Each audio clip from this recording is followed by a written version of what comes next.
I'll bet that you didn't know that the energy industry is one of the sexiest industries in the world. And we're going to prove it today on episode number 272 of CXO Talk. Before we start, I want you to please tell a friend, like us on Facebook, share this. Would you do that right now? And I want to say thank you to Livestream, which supplies our video streaming infrastructure. Those guys have supported us and they're great. Please go to livestream.com/CXOTalk and they'll even give you a discount. Without further ado, I want to introduce our guest today. Andy Karabutis is the Chief Information Officer and Chief Digital Officer at National Grid. This is her third time being a guest on CXO Talk. Andy, how are you? And thanks so much for being here. I am well, Michael, and it's a pleasure to be here with you again. Thank you for having me. So, Andy, tell us about National Grid. So I'd love to. So I joined National Grid approximately 5 months ago. It is one of the world's largest utility companies, investor-owned, and it's focused on transmission and distribution of electricity and gas multinationally. So we're a UK and a US company based in the UK. It is, for those that don't know, utility companies like ours do transmission and distribution, which is different than being the source.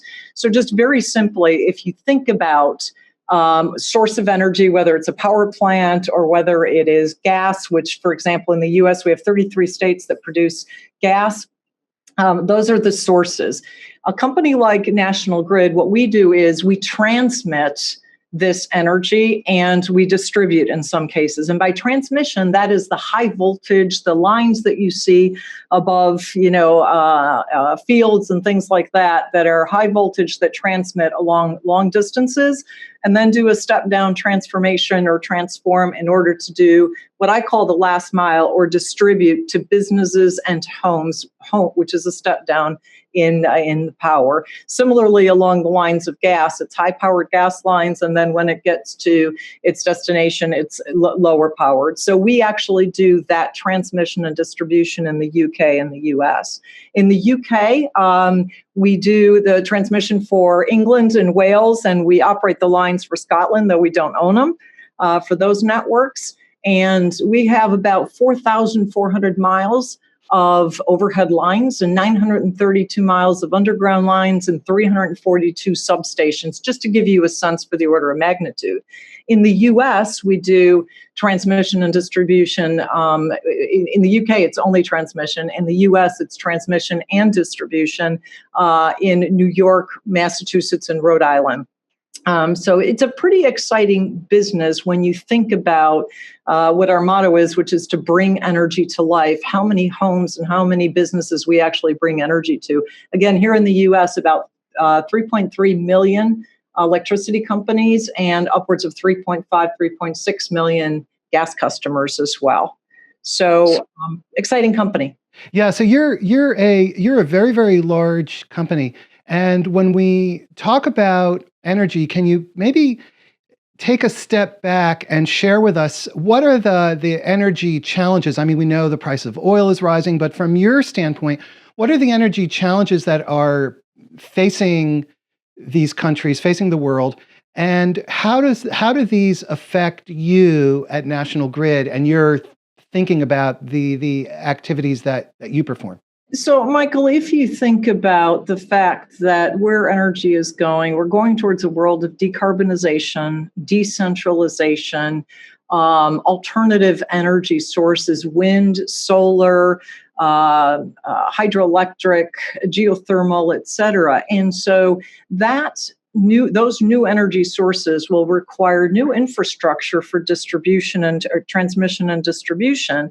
And that infrastructure will say we're taking energy from multiple sources. We have challenge around how to manage that supply demand as the world looks forward. places that were, or entities that were actually consumers of energy, can now be producers and consumers of energy. I mean, if I do a futuristic, imagine a world where exercise, and you think of, you have an office that may have solar panels that, because of Internet of Things and data, we can now assess, I need to consume less than what those solar panels are actually producing. And so maybe we can also then distribute that energy to another building next door. So the traditional only consumer model becomes now a distribution and a consumer model. And if you think about that, even in terms of turbines and all the rest of the wind, solar, et cetera, and all the rest of the options that we have, it's a different world. It's a grid now of distributed energy. And all of that requires new capability, new thoughts around infrastructure, and new engagement models, too, with regard to customers. So when you talk about new engagement models, in other industries, there is this notion of changing customer expectations. But when it comes to utilities, where does that come into play? So that comes into play from our multiple constituents. So if you think about, we're now a world that thinks more of green and sustainability. That comes to the decarbonization. If you think about the fact that we have these alternative sources and people want to leverage them and take advantage of them, if we think about constantly increasing interest and concern in safety, which a company like National Grid puts at the forefront, reliability, efficiency, all of those things of the discerning consumer, we've seen it in other markets. It's prevalent in this market as well. And so all of those driving factors for, again, reliability, safety, efficiency, decarbonization, more green, and all of that is really driving our industry to think about how do we go forward into a world that answers those calls and cries. Other industries, like say retail, consumers have choice, right? They click one store on a site to another store, but with power utilities, they don't have much choice. And so, what then is the motivation for you to spend all this time and energy, resources thinking about how to be more responsive to your constituencies? So that's a great question, Michael. I think you're alluding to the fact that we're actually a natural monopoly in sort of the energy utility industry. But if you think about the distributed energy sources and the more choices that are being had, I think we're going to see that slowly changing. Our traditional business, if you will, is clearly something that we continue to look to optimize and make reliable. But like I said before, solar panels that can now produce energy for a consumer that now can also become a generator, that sort of begins to disrupt that, what we call the natural monopoly. I mean, this isn't something that happens overnight, but we are already engaged in something like that. So let me give you an example. Block Island, right off of Rhode Island, I think there's a deep sea wind program that National Grid actually laid the infrastructure for. So for the wind generation that was happening on Block Island, we built the 20 miles of cable underwater that actually helped to do the distribution of that. And so Block Island has become a producer of energy, but when there's not enough wind that's covered for that specific area, or we can actually move over to Rhode Island, they become a consumer. So think about that at the macro, the example I just gave, and the micro scale, right? It starts to get disintermediated, and the natural monopoly starts behaving, a little bit differently and has to answer to different calls. And this shift, how much does this inform your thinking, your strategic thinking, and where does it come into play? So it informs our thinking quite a bit. So National Grid, I talked about our regulated business both in the UK and US. What I didn't mention is the fact that we have just put together a ventures business.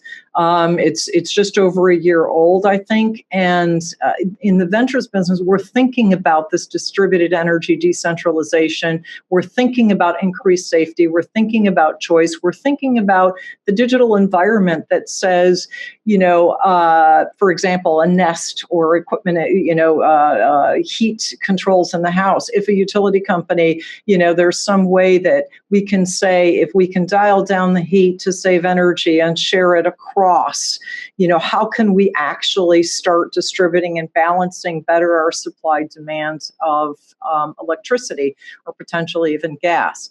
That sort of thing. And so we are thinking about that. And again, it's along the lines of improved safety, reliability, efficiency, et cetera. So all of those things are coming into play. From the outside looking in, if you're not an expert in energy, you would not be aware of these kinds of pressures, and B, the kinds of technologies that you're bringing to bear as you look into the future and the change. And then I have to assume that from what you've been saying, that there's a deep layer of technology that's part of this as well. But then culture and mindset and all of that has to be on your radar at the same time. Exactly right. And the technologies that we are actually leveraging and really, bringing to bear to understand, first of all, on our services themselves, battery technology, getting the energy from solar and wind, and then how do we store some of that energy for future consumption, et cetera. We're looking at Internet of Things. Already we have a UK metering business, and we're starting to look at, the Internet of Things for how do we sense things behind the meter in order to, for instance, if allowed by customers at some point in the future, to balance that heat usage or that, the electricity usage, et cetera, being used by customers across other entities. All of that comes with data. And we worry about leveraging data and analytics to understand, from a safety perspective and a reliability perspective, how do we do more in the realm of preventative maintenance? Now, I know, Michael, a lot of these things don't sound new relative to, preventative maintenance, Internet of Things, reading meters, et cetera.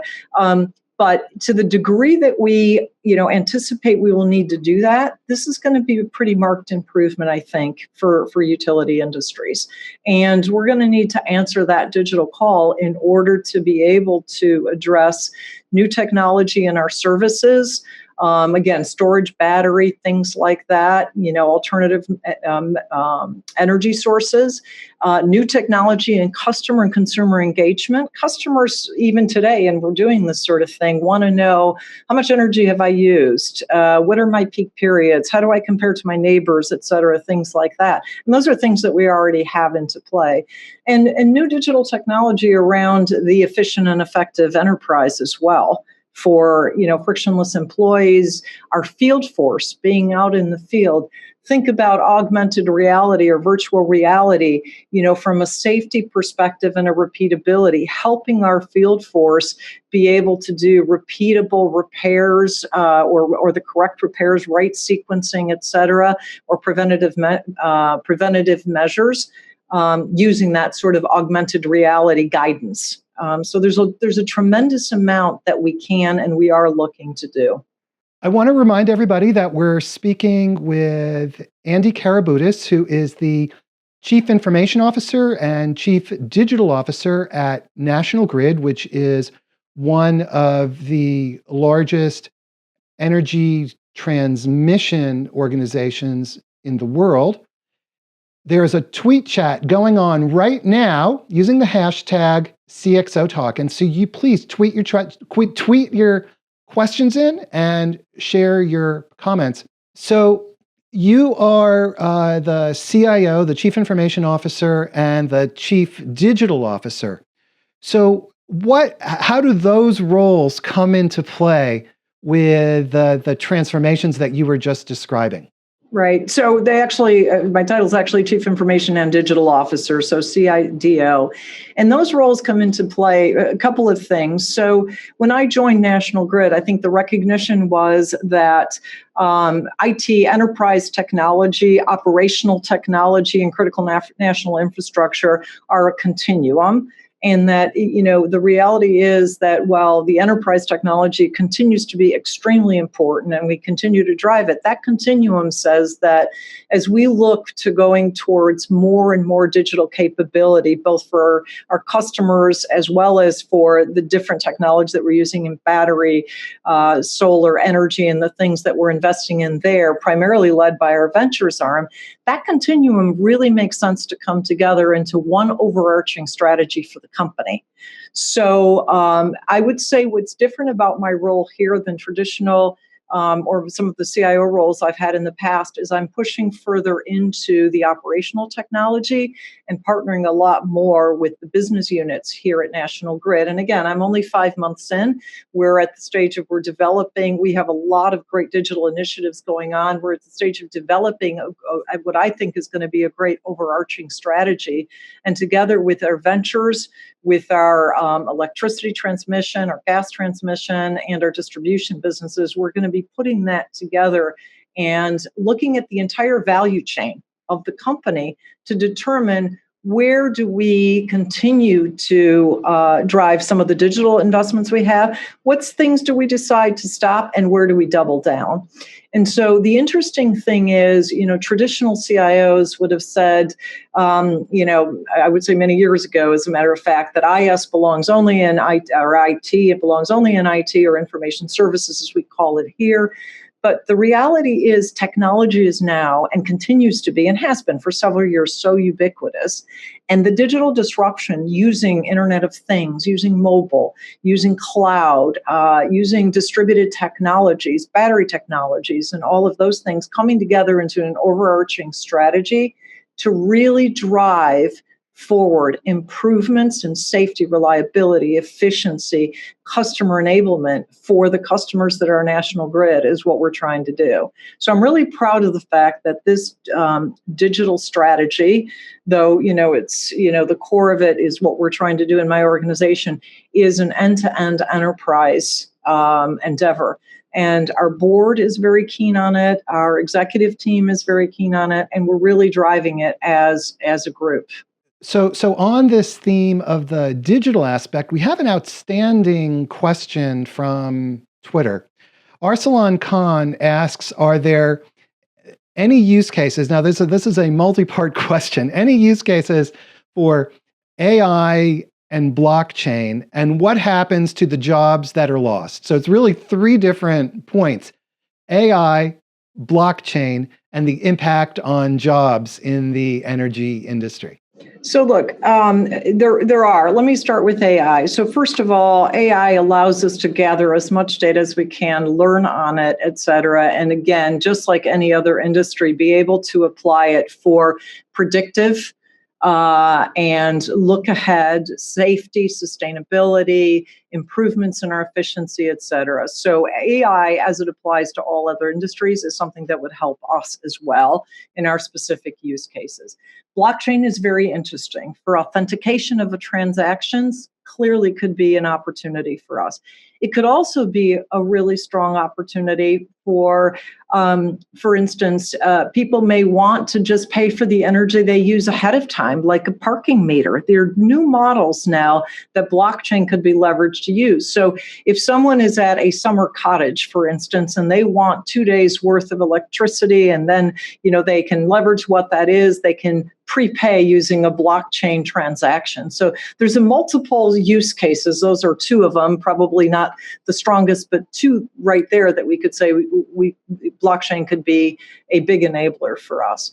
As far as workforce, I think, I don't know how you worded it, Michael, jobs lost or jobs gained or Well, that's how he worded it, as jobs lost. So what I guess the question is, what happens to these jobs as a result? Is there an impact on jobs as a result of automation, like with AI, for example? Look, as with every industry, automation generates new positions, new opportunities, new jobs, other positions, opportunities, may be lost. I'll use that word only as you've said it. But it is every industry, and as time goes on, has transformed. But more jobs have been created potentially in different areas. So there's absolutely nothing I can say here relative to these jobs would be lost and these jobs would be gained. I would just look around at the evolution of all of the industries, either and what's happened. The automotive industry, when cars didn't exist, I guess there were more horse and cart on the road, et cetera.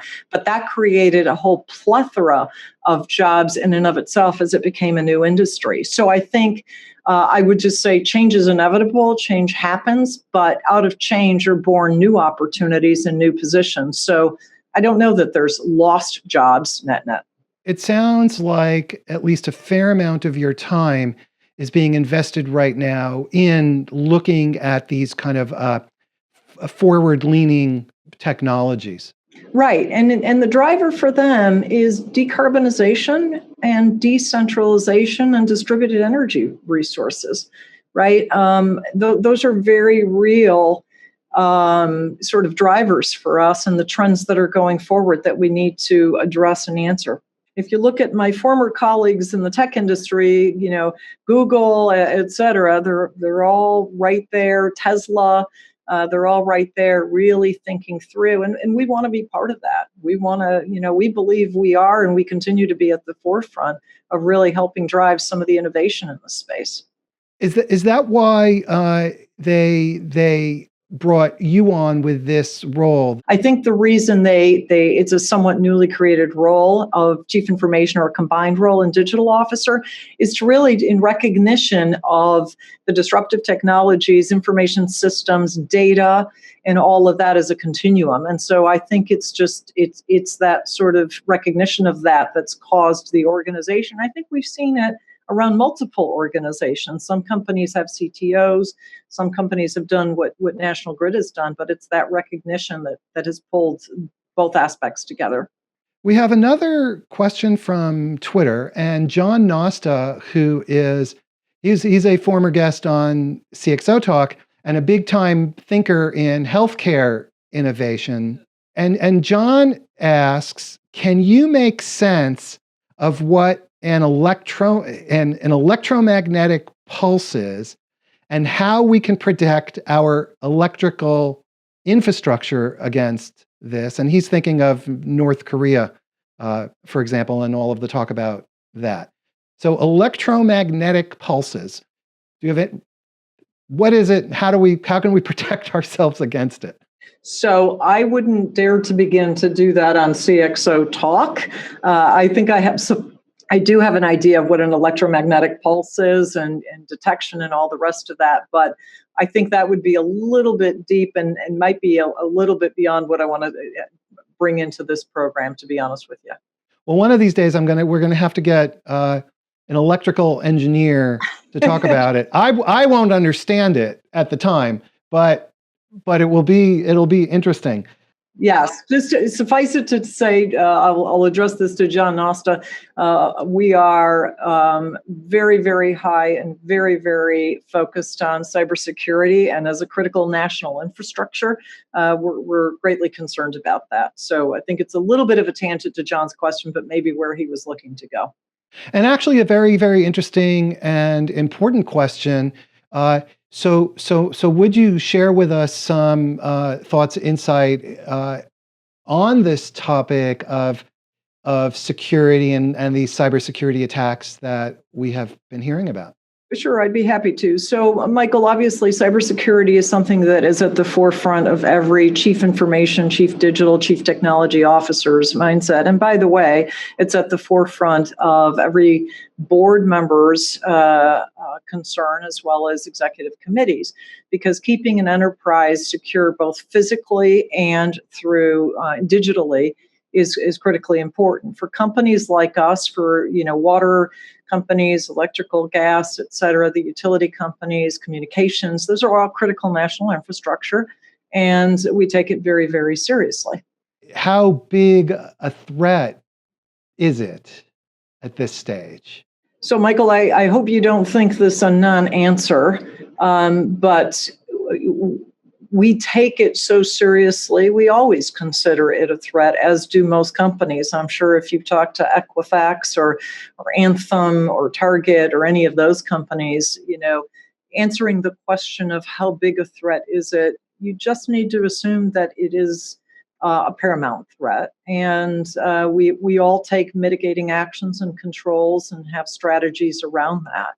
And so I would answer the same as I would answer for other companies, except obviously, being part of a company with critical national infrastructure, we make sure that we take the necessary steps around such criticality. Yeah, and I guess I guess you, like everybody else, is not going to detail the exact steps that you're taking. Only if I want to maintain my position and be a little wise, correct? All right. Well, from a digital transformation perspective, how the industry is moving so dramatically, and so what are some of the considerations that you think of internally and externally, and also there's the regulatory aspects as well, I'm sure. There is. As a matter of fact, we're a highly regulated industry. We have our non-regulated business as well, obviously through ventures, but we're a highly regulated industry, and different regulators in the UK versus US. And even in the US, it's different by what we call jurisdiction or state. So we're highly regulated. We are mindful of that, et cetera. How are we approaching it? I mentioned a little bit earlier, but I'll add a little more color to it. The way we're approaching our digital strategy is looking at the end-to-end value chain of the company, everything from the customer, the meters, et cetera, to the internal operations of the company, down to the employee and how to make their workday less frictions through more digital capability, et cetera. We even have an organization that's doing robotics around transactions on how to process and things like that. What we're doing is being very mindful and very thoughtful around the technologies and the areas of the value chain that we should go after, not necessarily in serial, some are in parallel, but go after for big benefit for the company. And again, benefits being around safety, reliability, efficiency, and new customer engagements, et cetera, and customer satisfaction. And so we're driving all of that. Like I said before, we do have a number of initiatives rolling. And we're going to constantly bounce it back on that digital strategy that we're in the process of developing. So the digital, where are you? I know that it's early days. So where are you in this digital strategy, and what's the trajectory? Where do you see this strategy going? And I know that a digital strategy is kind of an endless goal. There's no ultimate endpoint, but what's the trajectory that you see for this? So I like what you said, Michael. I'm glad you said that. It doesn't end. There is no end goal that says, there are a number of choices and trade-offs that we make around digital opportunities and the overarching strategy that we have our sights set on. And so we're continuing, again, sorry, I'm repeating myself, but we're continuing to look at these digital strategies in terms of what we can do for the efficiency, the reliability of our infrastructure, and employee efficiency, safety, et cetera. So we have, I mentioned the bots. I mentioned some things that we've done with Block Island in Rhode Island, our UK metering business, and some things we're doing there.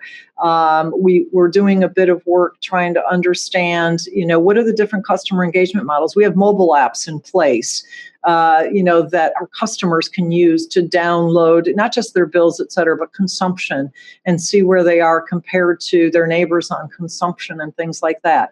So some of those things have been in the works and have been in place for some time. They're all part of the digital strategy.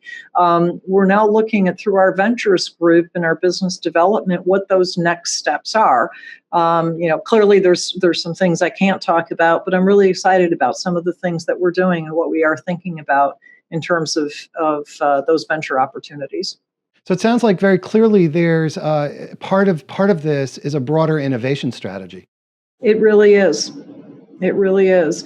And, I'll tell you, it's a mindset in the company as well. I think, as many of your guests have talked about, when you're talking about digital disruption, intermediation, transformation, et cetera, but really leveraging digital technologies and capabilities and new technologies, et cetera, we're reaching out and looking what other companies in our industry are doing. We're also looking at other industries.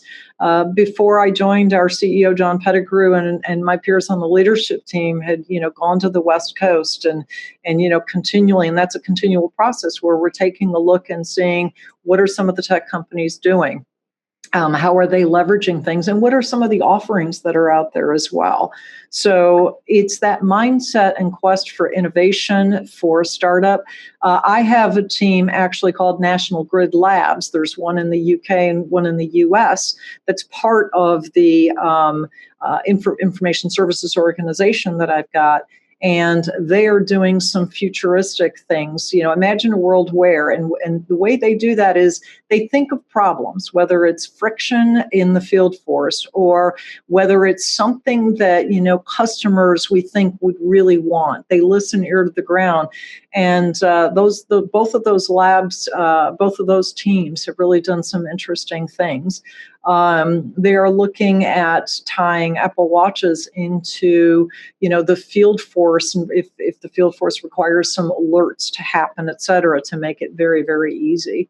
And so we also have a big initiative called Gas Business Enablement that is looking at the field force and how they operate and what's happening out in the field, all the way back to what would help a person out in the field who has to go do a repair. Well, geospatial maps showing that a pipe in the ground that may need to get tapped into for repair, what else is around it? Is there water lines nearby, et cetera? So all of these things are already in the works in a number of the initiatives that we're doing. And our regulators are really working with us to understand what could help customers and what could help with safety and reliability of the critical national infrastructure utility.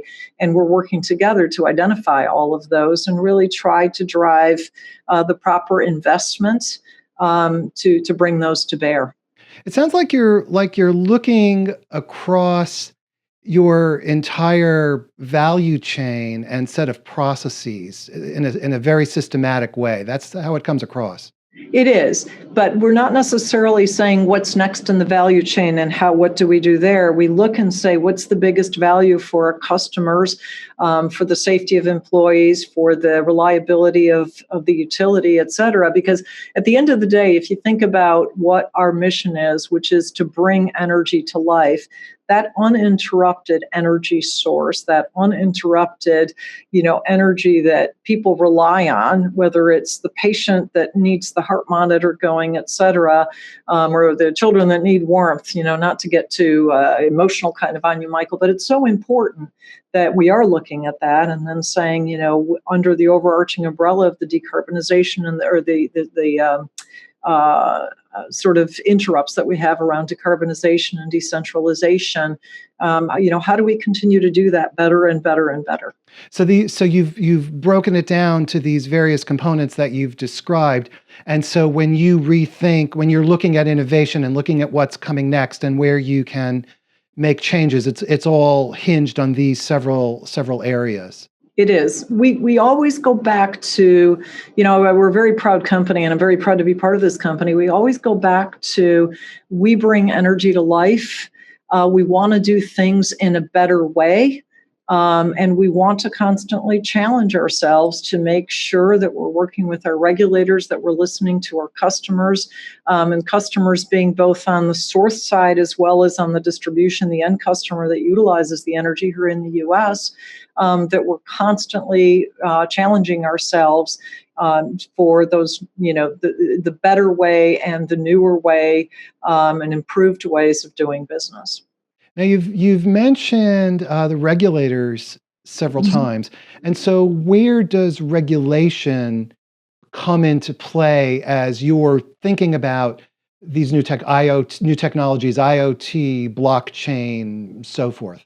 So the majority of what we do, I'll talk a little bit about the U.S. business, the way the processes work.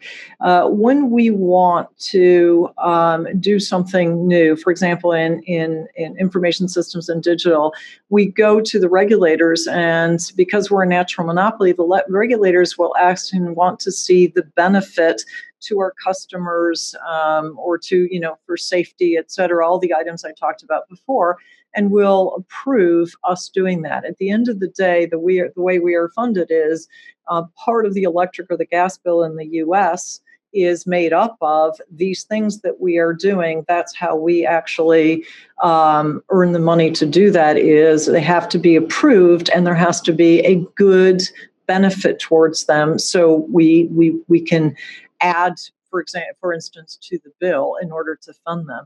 Most people don't realize, but I think National Grid, we're out down in the single digits percentage of an overall gas or electric bill for our transmission and distribution services. But even at that, it's really important that everything we do is meaningful to our customers, whether it's cyber initiatives, digital initiatives, enablement initiatives, et cetera. And so we work very closely with our regulators for that. So when you want to conduct some type of innovation, are they partners with you at every step of the way, or do they come into where do they come into play? It's in various stages. So if there is a initial pilot, I mean, we're a publicly owned utility. If there is a investor-owned utility, if there is a pilot that we'd like to do, I mean, I don't want to get into the underpinnings of the utility, but there is also shareholder investments. And so the executive team here is very scrutinous on the things that we're going to go forward and do. And then through our regulators, the regulators will determine if there is benefit for our customers, and we can then actually make it as part of the charge to our end customers, or they will fund it. And I'm speaking mostly in the U.S. on this with jurisdictions. Or we may try to do some pilots and things that they may fund or may come from shareholder funding as well. As we go towards the close of the show, this has been a very, very fast time. What are some of the advice that you have to organizations that are either very well-established organizations or in established industries that are undertaking these kinds of programs of change, such as you're involved with? So my advice would be, first off, look at the value chain of your companies. Look at other companies that have used digital technologies and how they've used them for better efficiency, reliability, safety, profitability, et cetera, whatever the end goal has been, and really try and see how to apply digital technologies to help improve and or disintermediate your own businesses before someone else does, type of thing. Skills. Science, technology, engineering, math, which Michael, you and I have touched on in prior shows, is critically important to be able to really leverage some of these digital technologies. But it's really look at other industries, look at your value chain and see what you can do. And then there's this exercise that I absolutely love, that's the futuring. Imagine a world or imagine a day where you sort of really walk away from all the paradigms of, well, utilities are regulated, well, the medical industry is regulated, well, we can't do this because, lose all of that and see what really you can come up with when you say, imagine a world where I can turn on and off my electricity usage on a daily basis versus, at a more infrequent time, and be able to really consume only what I need because I want to be greener or I want to be, et cetera. And how does technology enable you to do things like that? But even more futuristic than that. And what about the non-technology aspects, the workforce aspects, the talent management, the hiring, the composition of the workforce, things like that, skills, capabilities? What advice do you have? Because all of these things come into play. If a company is undertaking a program of digital transformation, they're thinking about all these things. They have to. Yeah, it's a great question, Michael. I think the important thing there is a balance of knowledge of the industry. We have a wealth of knowledge, people that have been here for many years who really understand our business, with new idea, new thinking from other industries, bringing people in from the outside and balancing that to really come up with optimal sort of spark, I call it, or solutions to go after. I'm a very strong proponent of the sciences, technology, engineering, mathematics, et cetera. And I think, taking that along with some of the other disciplines and capabilities in the company and putting it together to, again, imagine a world where and really to drive what is the value chain improvements and value chain changes that we can make. So I think it's that highly skilled, highly thoughtful, highly innovative, and willing to really take a risk. So we didn't talk about risks much, but risk taking, fail fast is really important in any industry. And, it's obviously we're not going to take risks in an area that would harm or ever impact our critical infrastructure. But for instance, the labs that I mentioned that we've got, our National Grid labs, we take a lot of risks there. We take a look, fail fast programs. All of those things that we've talked about before that are critically important to startups and innovation, very important in industries that are tried and true like ours. And it sounds like your labs are not just technology labs, but also process experimentation labs, like you were describing, the risk-taking and failing fast and iterative kind of approaches. Absolutely. So if you think about agile, DevOps, all of that, we've got that in place, and we're continuing to strengthen it and make it even more mainstream. And processes are important, and all of it. We start with an outward in look, right? What's the problem? What's the challenge? What's the friction? What's the opportunity we're trying to go after? Sometimes we find a technology that's interesting, and we say, "Wow, that's interesting. Where could we use that?" So it's sort of sparking on all of those things that's really important for us. And in our final minute, any last minute thoughts that you want to share about any of this? So, last minute thought I would share is to encourage people to not look at industries as those are sort of traditional, non-risk taking industries. It was interesting before I joined National Grid, I had a couple of people tell me that, and I would say it's anything but true. And so people should, just like we say, have an open mind around innovation and digital and technology and breakthrough and new thinking. Really look at all industries and say there's huge opportunities in all of them, and come in with an open mind. And I say that to the talent that I'm trying to bring into National Grid in digital and information technology. I guess that's where the opportunity lies, because you have a field that's ripe for change and that knows it needs to change. Exactly. It's exciting. It really is exciting, Michael. Okay, well, this has been a very fast 45 minutes. We've been speaking with Andy Karabutis, who is the Chief Information and Digital Officer at National Grid, which is one of the largest energy transmission companies in the world. Thank you for coming on CXO Talk. This is your third appearance. Thank you for watching, and we will see you again soon. Have a great day.